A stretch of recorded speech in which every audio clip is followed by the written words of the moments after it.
Meus irmãos, muito bom dia, graça e paz. Espero que todos tenham tido uma noite proveitosa, cheia da bondade e da graça do nosso Senhor e Salvador Jesus Cristo. Quero convidar você, por gentileza, a abrir a sua Bíblia comigo em Romanos capítulo 12. Nós vamos ler um versículo somente. Romanos capítulo 12, verso 1. É um verso muito conhecido por todos nós, mas gostaria de que fizéssemos a leitura dele. Para tanto, eu os convido a colocar-se de pé. Eu lerei a passagem bíblica e peço que os irmãos acompanhem atentamente o verso 1 de Romanos, capítulo 12. Rogo-vos, pois, irmãos, pelas misericórdias de Deus, que apresenteis o vosso corpo por sacrifício vivo, santo e agradável a Deus, que é o vosso culto racional. Você pode sentar.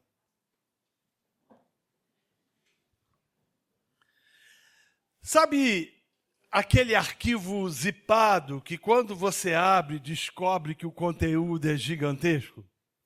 Acho que todo mundo já deve ter recebido um e-mail com um arquivo condensado, zipado, e você, ao abrir, você fica estupefato, perplexo com a quantidade de informações contidas naquele texto, ou naquele arquivo. Romanos capítulo 11, versos 1 e também o verso 2, se encaixa perfeitamente nisso.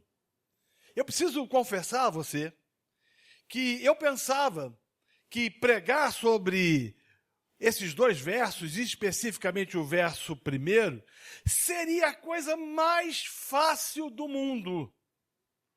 Lê do engano.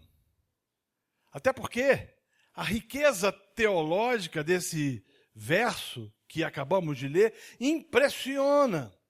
Impressiona tanto que resolvi falar nessa manhã somente parte deste versículo. Porque quando eu fui fazer a exposição desse texto em minha igreja, nesse verso de número 1, eu fiquei 3 semanas somente tratando dos detalhes de cada palavrinha contida nesse texto. Mas antes de fazê-lo, eu gostaria de fazer algumas considerações introdutórias ao capítulo 12 de Romanos. E, para tanto, eu pediria toda a sua atenção.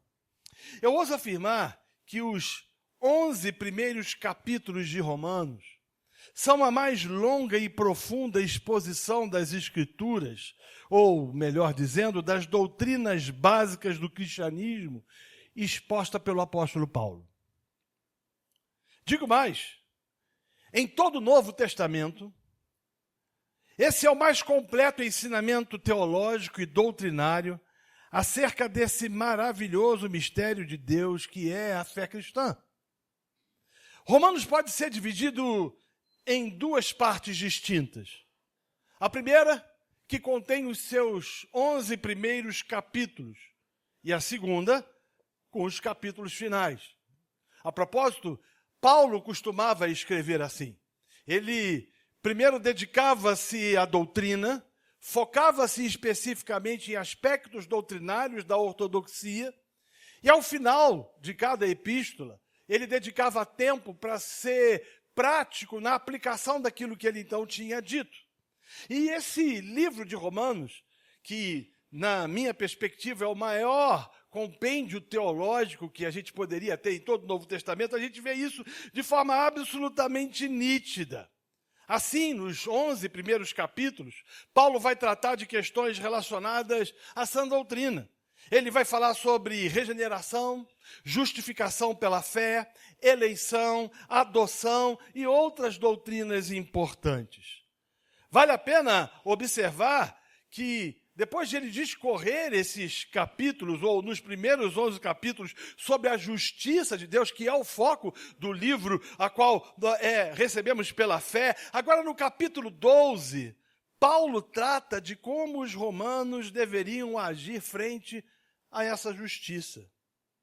Na verdade, uma das características marcantes do ensino de Paulo é que ele sempre relaciona a doutrina com vida prática. Não existe, da perspectiva paulina, uma dicotomia, uma separação entre aquilo que se crê e aquilo que se vive. A Bíblia nunca ensina uma doutrina para torná-la simplesmente conhecida. Ela é ensinada para que possa ser transferida para a prática. Nessa perspectiva, a partir do capítulo 12, Paulo troca a exposição doutrinária, passando para a exortação, deixando o ensinamento teológico e enfatizando os aspectos do discipulado cristão diário. Por isso, os capítulos 12, 13, 14 e 15, nesses capítulos, Paulo se preocupa não apenas com uma ética pessoal ou individual do cristão, mas principalmente com o modo ou estilo de vida da nova comunidade que Jesus estabeleceu com sua morte e ressurreição. Portanto, através de exortações, aconselhamentos, Paulo caracteriza os novos relacionamentos do cristão em face às bênçãos recebidas da graça que provém da cruz e da bondade e misericórdia de Deus. Assim, ele passa a ensinar que existem implicações práticas que são inseparáveis da fé cristã e que leva cada um de nós a vivermos um estilo de vida completamente diferente daquele que antes vivíamos e que passa a nos caracterizar como membros do corpo de Cristo, como integrantes dessa nova e abençoada família que é a igreja. Assim, ele vai descrever os relacionamentos básicos do cristão.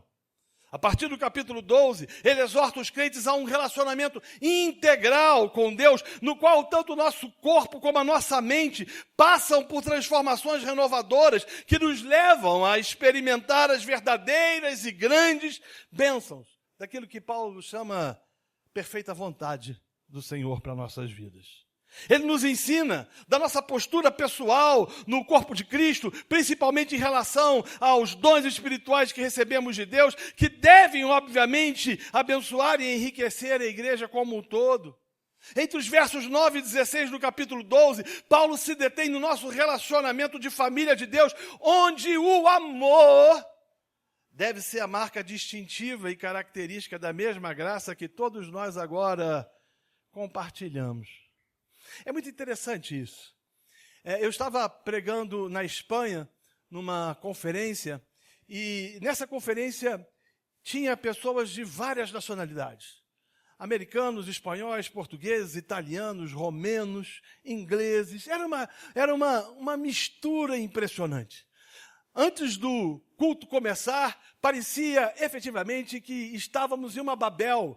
O número de vozes distoantes, diferentes, com seus sotaques e seus idiomas e línguas era absolutamente perceptível.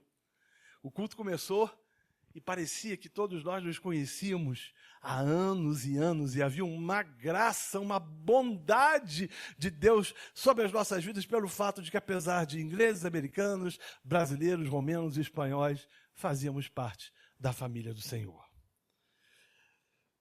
Do verso 17 ao verso 21 do capítulo 12, Paulo nos exorta a olharmos para as pessoas que nos cercam, com o coração decidido a compartilhar a graça que recebemos, o que nos levará a um relacionamento abençoador, onde a paz deve predominar, onde o mal que enfrentamos será sempre vencido pelo poder do nome de Jesus Cristo em nossas vidas.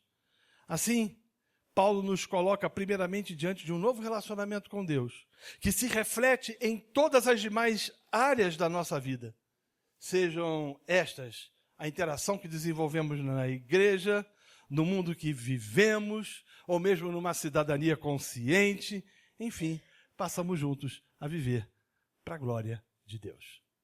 Considerações introdutórias feitas, vamos ao texto.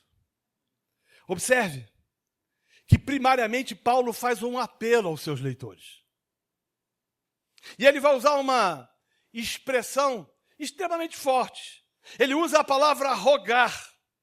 E essa palavra em si traz no seu bojo um sentido apaixonado. É impossível você, no original, olhar essa palavra usada por Paulo, rogo-vos, sem entender que o que Paulo estava dizendo ali era fruto de um coração absorto em paixão pelo Evangelho.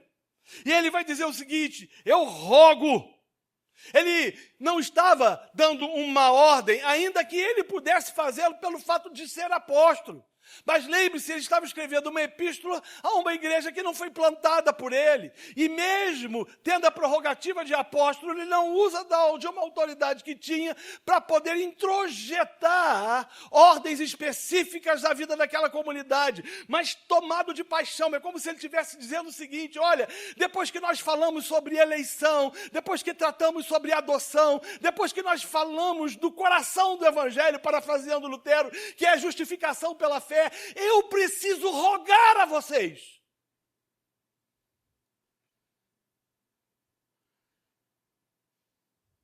Mas é interessante que ele se dirige àqueles irmãos, gentios e judeus, e os chama de irmãos. Ele diz: olha, eu rogo a vocês, irmãos. E eu penso que a escolha dessa palavra se deu de forma deliberada. Paulo foi propositivo. Ele agiu de forma proposital. Ele está escrevendo para gentios e judeus que agora eram crentes e que tinham entendido a beleza do evangelho, mas que, como irmãos, precisavam expressar isso de forma graciosa em toda a Roma. Depois de ter dissertado sobre a oliveira, Paulo disserta sobre isso, um dos textos mais difíceis de serem tratados, e eu não o farei aqui nesta manhã. Seus ramos naturais e ramos enxertados. Paulo deixa claro que todos os crentes, independente da origem étnica, são irmãos e irmãs pertencentes à família de Deus. E assim, portanto, possuem vocação para serem santos, comprometidos, humildes, amorosos e conscientes. Paulo também, em terceiro lugar, vai dizer que esses irmãos, aos quais ele está rogando, foram alcançados pelas misericórdias de Deus, passando a viver em novidade de vida. Eu não sei se você consegue distinguir a diferença entre graça e misericórdia. Graça é receber aquilo que nós não merecemos. Nós não merecemos absolutamente nada. Por mais éticos, honestos, probos, corretos que nós sejamos, nossa justiça, como diz a palavra de Deus, não passa de trapos de injustiça. Somos pecadores miseráveis.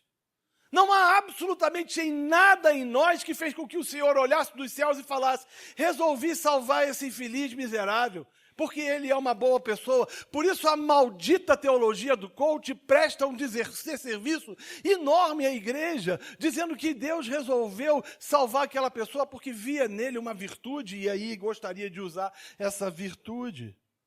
Misericórdia é diferente. Misericórdia é deixar de receber aquilo que nós merecemos.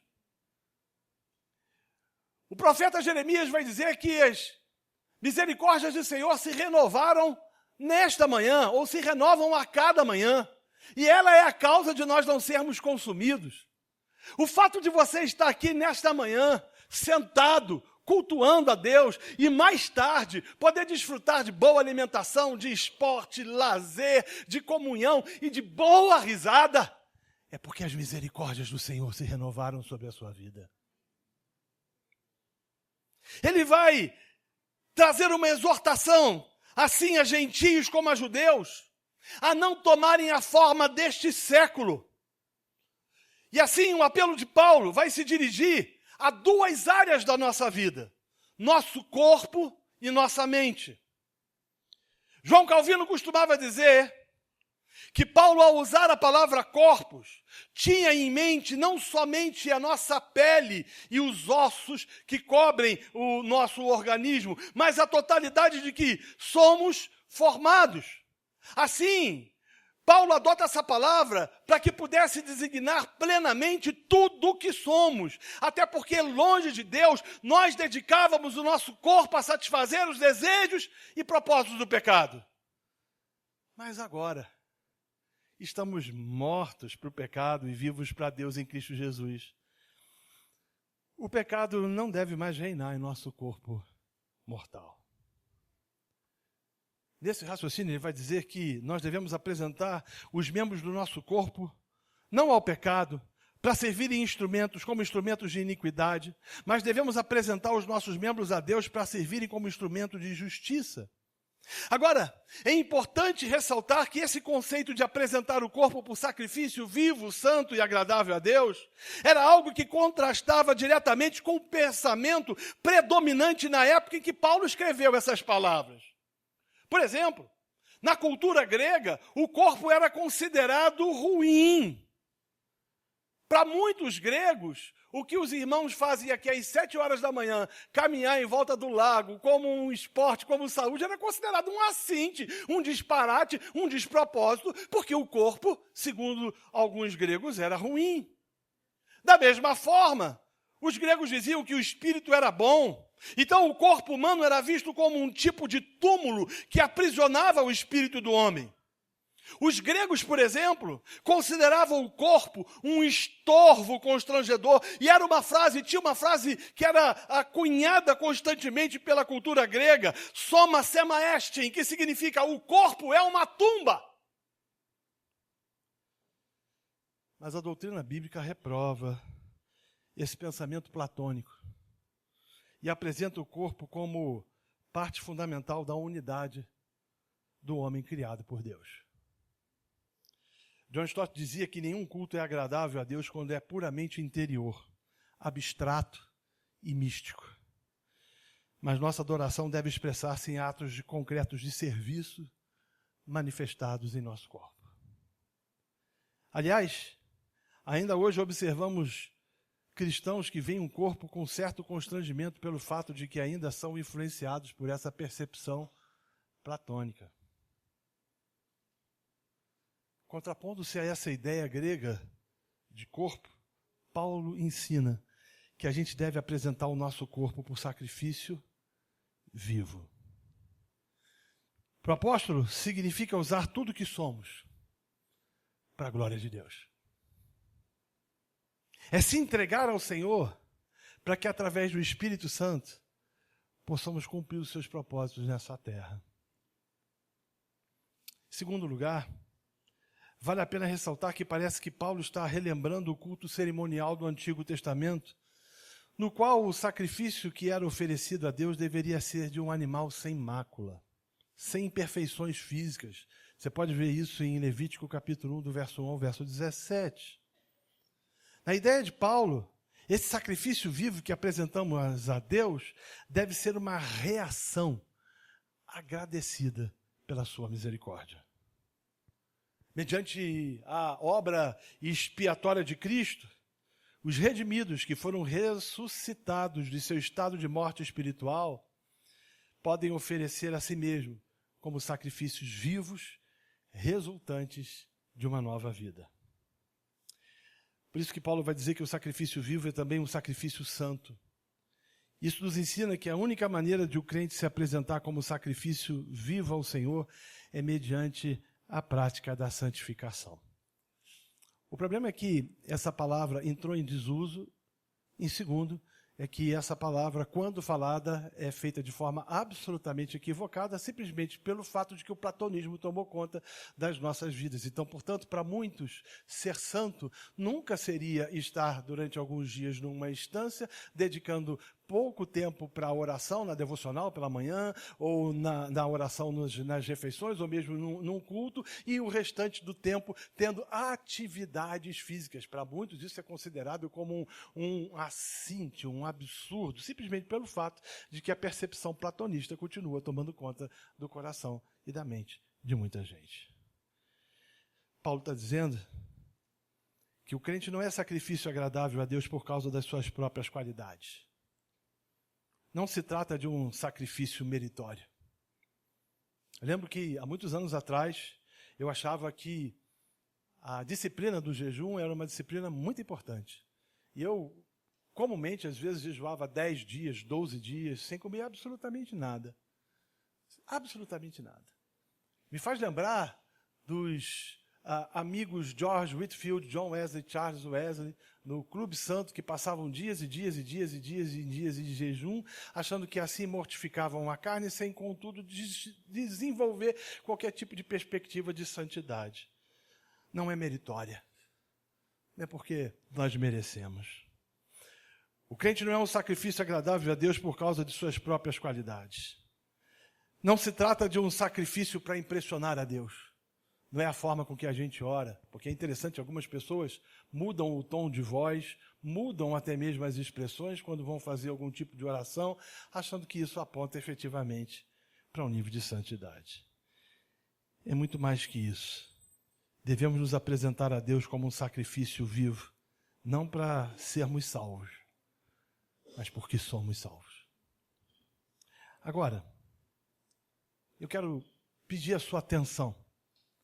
Até porque talvez você não esteja entendendo muito o que esse texto tem a ver, até então, com a proposta daquilo que trouxe inicialmente no dia de ontem, mas tem muito a ver. Observe que Paulo diz que esse culto, ele deve ser racional. E a palavra usada por Paulo aqui é lógicos.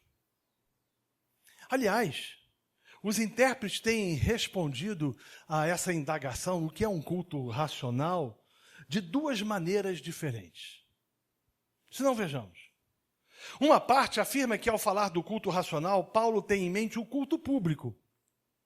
Ou seja, o tipo de culto que é oferecido a Deus quando nos reunimos como igreja. O que, de certa forma, é verdade. Né? Nós somos chamados a cultuar com ordem e decência. Nós somos chamados a cultuar de forma que Cristo seja o centro da nossa adoração e não nós mesmos. Tão diferente do que a gente tem visto nos dias de hoje, em que as canções são extremamente antropocêntricas, vingativas e com sabor de mel. O que Paulo está aqui é fazendo o contraste, mais uma vez, direto entre o culto do Antigo Testamento, com todas as suas características e formalidades, e culto que os crentes devem apresentar na nova aliança. Mas já há outras pessoas que entendem que Paulo, ao falar do culto racional, ele tem em mente a própria vida do crente como um culto diário ao Senhor. Nesse caso, também se reconhece que Paulo contrasta a ideia do culto especial ou espiritual do Antigo Testamento com a adoração dos crentes do Novo Testamento. Mas ele faz isso enfocando as implicações práticas do dia a dia do cristão. Então o que Paulo está dizendo aqui nessa epístola, resumindo, é o seguinte: olha, vocês estavam mortos, vocês foram salvos, pela graça de Deus vocês foram alcançados, o salário do pecado é a morte, mas Cristo vos salvou, vos regenerou, vos deu vida nova, vos deu a promessa da vida eterna, e agora vocês devem expressar essa ortodoxia numa ortopraxia santa. E aí, para isso, vocês precisam apresentar os vossos corpos, esses corpos que foram transformados, esses corpos que foram impactados pelo poder do Evangelho, como um sacrifício santo. Mas isso não é somente no culto público, mas no dia a dia. Porque nós temos uma capacidade de no culto sermos uma coisa e fora do culto sermos completamente diferentes. A começar pelo evangeliquez. Existem palavras que somente nós entendemos. O sujeito passa pela gente ou entra numa tertúlia santa para ouvir o que é que está sendo dito, está sendo falado, e o sujeito fala varão, varoa, ele vai usando algumas expressões. Se ele chega na igreja e começa a cantar uma música que até pouco tempo era comum lá no Rio de Janeiro, graças a Deus já não canta mais, incendeia, Senhor, a sua noiva, incendeia, Senhor, a sua igreja, ele sai de lá escandalizado porque ele não entende o evangeliquez. São homens que na igreja desenvolvem uma espiritualidade, cantando louvores a Deus, mas fora cantam, não louvores, mas a mulher do próximo.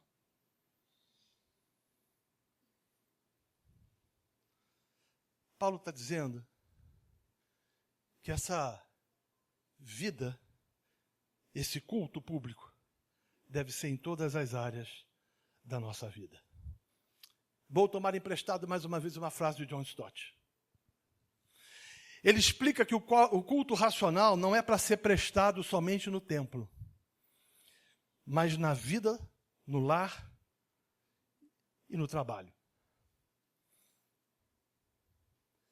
Conta-se que uma garotinha chegou para sua mãe e falou o seguinte: mamãe, eu estou pegando o colchão da minha cama e levando para a igreja, porque quero dormir lá. E a mãe falou: mas por que você quer dormir lá? Ah, mamãe, na igreja papai é tão bonzinho.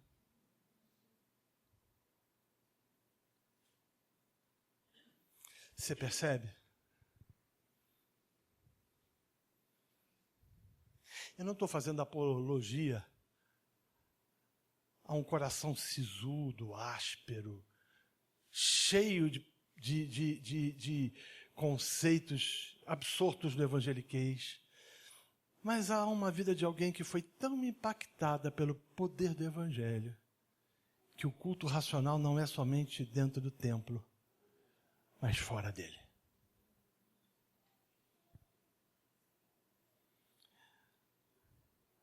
A segunda interpretação não exclui a primeira. Se o culto racional é a consagração de nosso corpo ao Senhor diariamente, ele também, obviamente, inclui o culto público.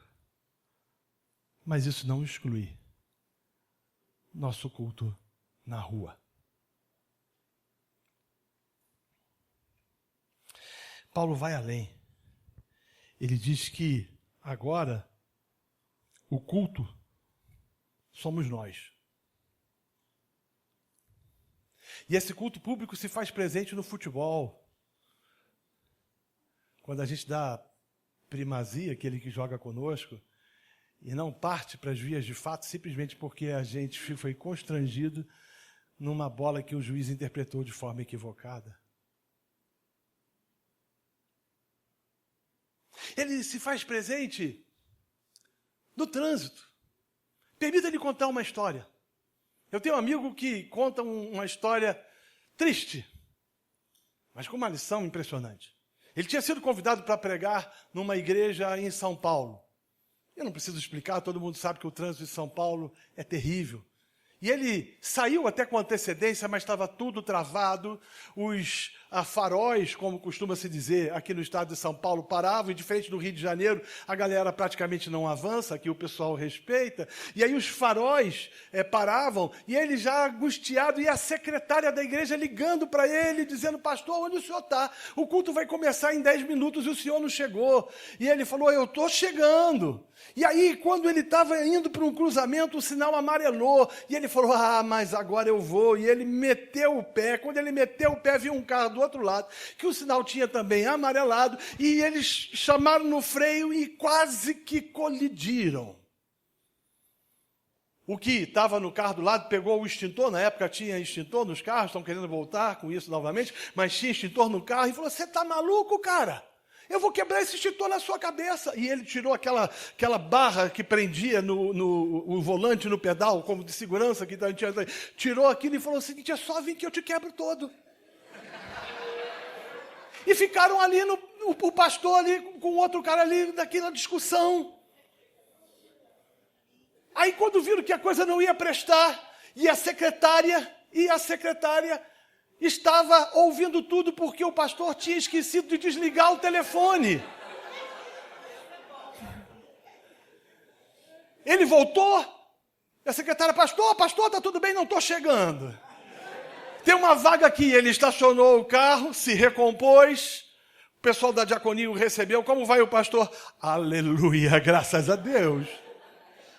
A secretária conduziu o pastor ao primeiro banco, ele sentou, o culto já estava começando, já havia expressões de louvor, quando chegou o pastor da igreja. E quem era? Era o outro que tinha tirado o extintor. Um olhou para o outro, e o pastor visitante falou o seguinte: meu Deus, o que eu estou fazendo aqui? Pegou a Bíblia dele e ia embora, e o pastor falou: não vai. A gente tem que contar para a igreja que nós pecamos. E a gente precisa se arrepender diante da igreja. Chegou um diácono mais velho, conduziu o processo. Eles choraram e se arrependeram. Culto não é somente culto público. Culto é no dia a dia. Mas como é difícil isso, né?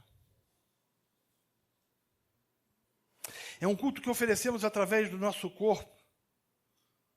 Ele tem que se expressar em atos concretos de vida santa para com Deus e de vida atuante de serviço para com o nosso próximo.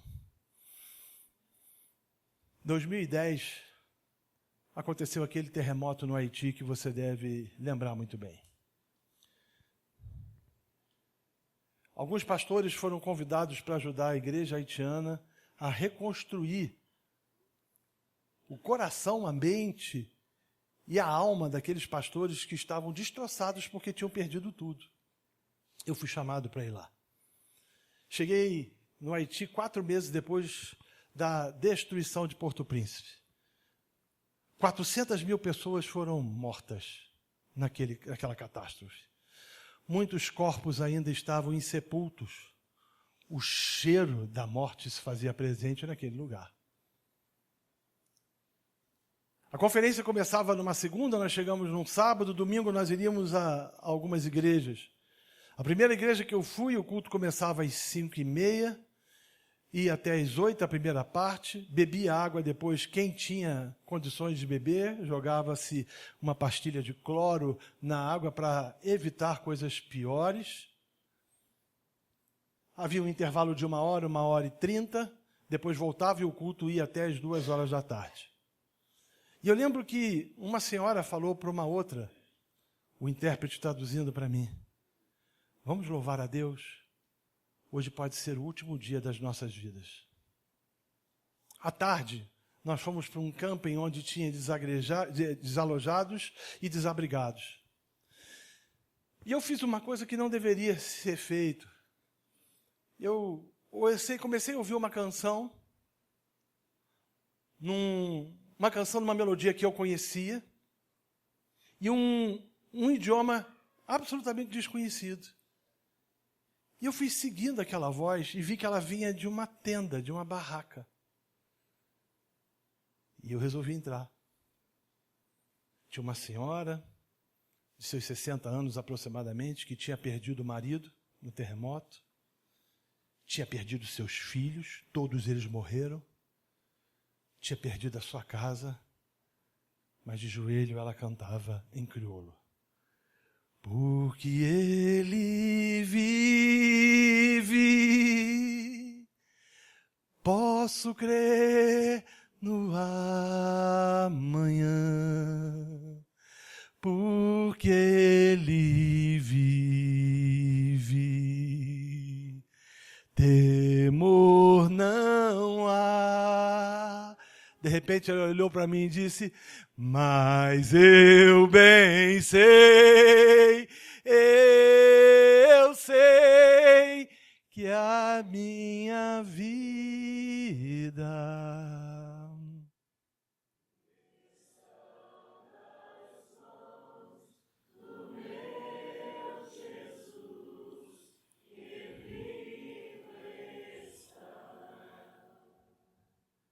eu saí dali e a gente foi para a sede das Nações Unidas e lá veio um rapaz com uma garrafa de água gelada.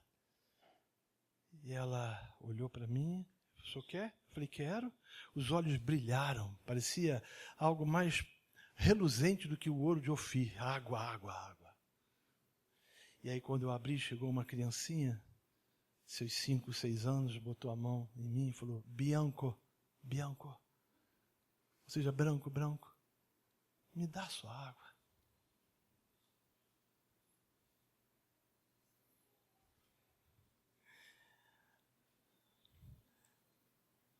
O culto, ele é público. Mas o culto deve ser feito no nosso cotidiano.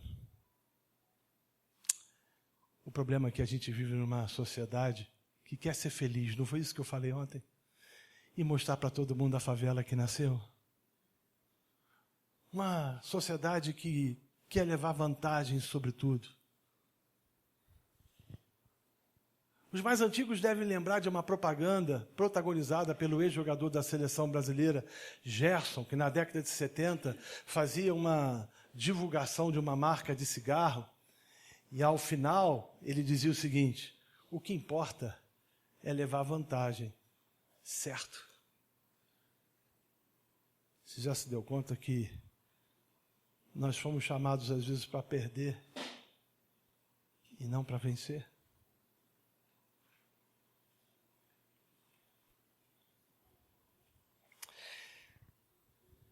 Esse culto racional, lógicos, ele se faz e ele se mostra no nosso corpo, refletindo a beleza do Senhor.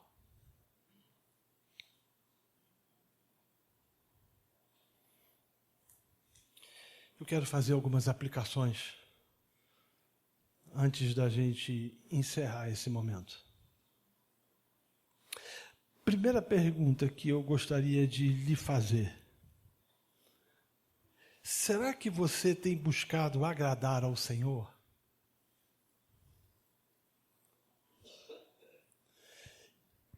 Eu não estou falando da perspectiva do evangeliquez bem conjugado. Porque tem gente que diz o seguinte, não, eu estou todo domingo na igreja, eu sou dizimista fiel. Não é isso. Mas será que a sua vida resplandece a glória de Deus? Lembre-se, o que Paulo tem em mente aqui é regeneração. Se fomos regenerados, nossa vida tem que resplandecer a glória de Deus. Nós nunca fomos tantos, mas nunca fizemos tão pouco. Andar pelas ruas das nossas cidades do Brasil, em algumas delas especialmente, nos dá a impressão falsa de que estamos em Genebra de Calvino, porque a quantidade de pessoas nas ruas indo para as igrejas no domingo à noite é uma coisa impressionante. Mas será que temos feito diferença na sociedade a qual a gente está inserido? Será que temos sido espelhos para os nossos filhos? As estatísticas dizem que 60% dos adolescentes que entram numa universidade no Brasil, evangélicos, se desviam. Eu não estou entrando no mérito se pode ou não pode cair da graça. Não é esse o nosso discurso e nem tampouco a minha defesa. Eu estou dizendo que 60% dos evangélicos adolescentes se perdem. Nos Estados Unidos, os números são piores, 70%. Nunca fomos tantos, mas nunca fomos tão taxados de desonestos, ladrões, de indivíduos que estão preocupados com seus próprios umbigos, como nos dias de hoje. Por que nossos filhos estão se desviando?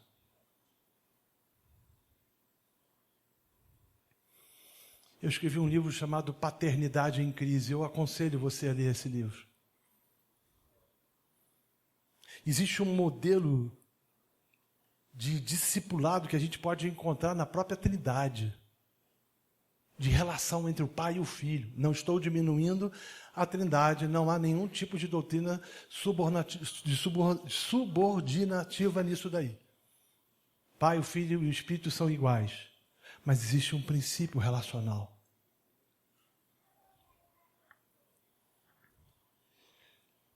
Será que a gente tem tentado viver uma vida santa, lidando e lutando contra os nossos pecados?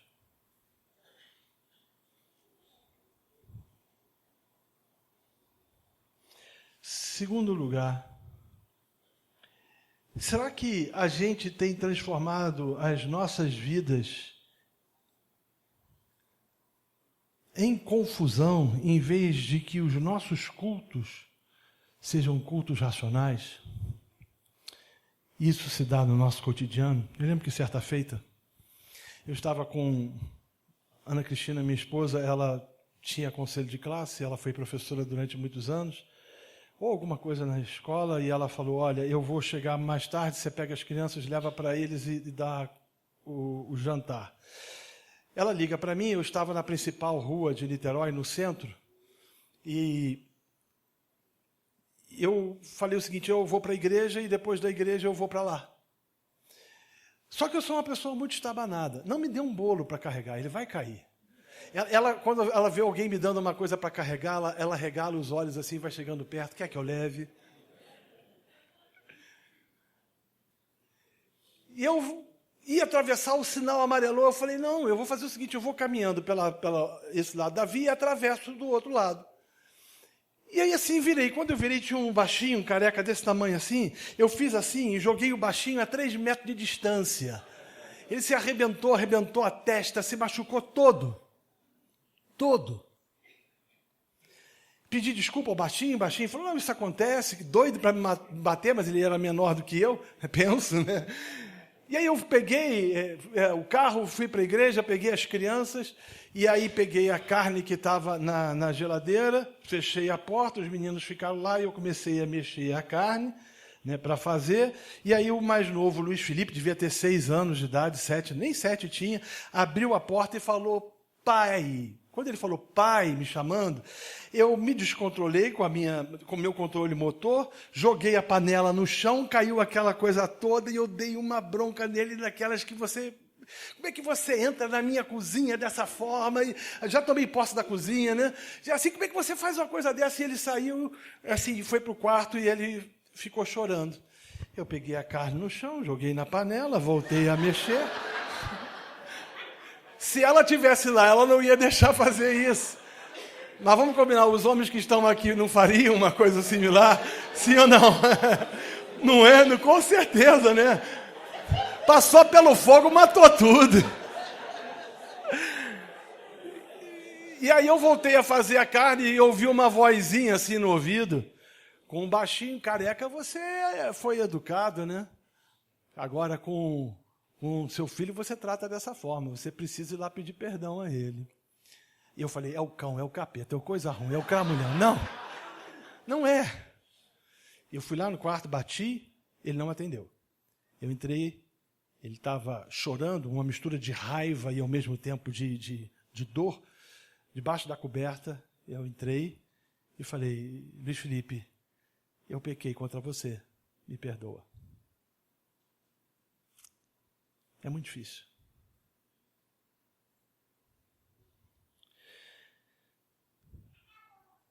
Por fim. Tem razão, acabou.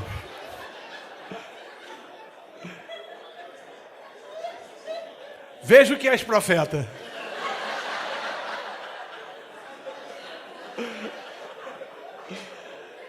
Será que o culto que nós oferecemos a Deus tem sido um culto racional? Quanto ao culto público na sua igreja, você resolve com a sua liderança, não é isso que a gente quer tratar aqui. Mas será que a nossa vida, ela manifesta essa racionalidade? Vamos ficar de pé, vamos orar.